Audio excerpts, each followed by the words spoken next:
នយ៉ាងណាអូនអស់ចាធ្លាប់ស្មោះស្នេហ៍ហើយប្រែសាវាស្នេហាទើបចាប់ផ្ដើមជាមួយថ្លៃចង់ឲ្យវាមានន័យទើបដឹងថាបងមនុស្សកំដរទីពីរអូអូអូជាមនុស្សកំដរទីពីរ They got melodies បងអូនយ៉ាងណាអូនអស់ចាធ្លាប់ស្មោះស្នេហ៍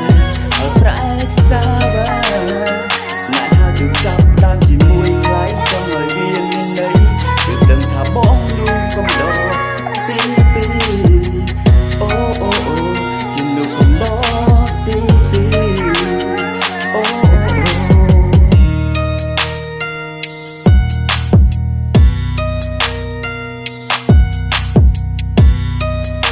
គិតខ្ញុំគិតក៏ដូចជាចំណងខំយ៉ាងនេះយ៉ាងនោះជាមួយនឹងចិត្តស្មោះត្រង់បងសូមធ្វើមនុស្សកំដរទីពីរមនុស្សកំដរទីពីរចង់ចាប់គូជីវិតជាមួយឆោវីពេលខ្លះខ្ញុំនឹកអ្នកគ្រប់នាទីជាក្មេងម្នាក់ដែលចូលចិត្ត baby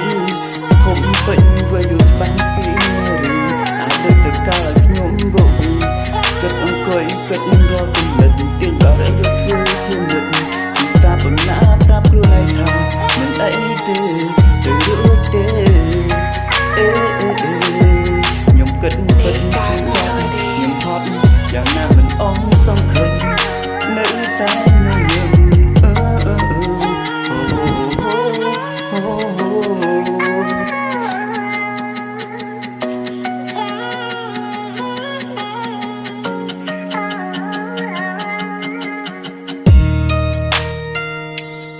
ខ្ញុំគិតក៏ដូចជាចំណងខំយ៉ាងនេះយ៉ាងនោះជាមួយនឹងចិត្តស្មោះត្រង់បងសូមធ្វើមនុស្សកំដរទីពីរអូអូអូមនុស្សកំដរទីពីរចង់ចាប់គូជីវិតជាមួយឆោវីពេលខ្លះនឹកអ្នកគ្រប់នាទីជាក្មេងម្នាក់ដែលចូលចិត្ត baby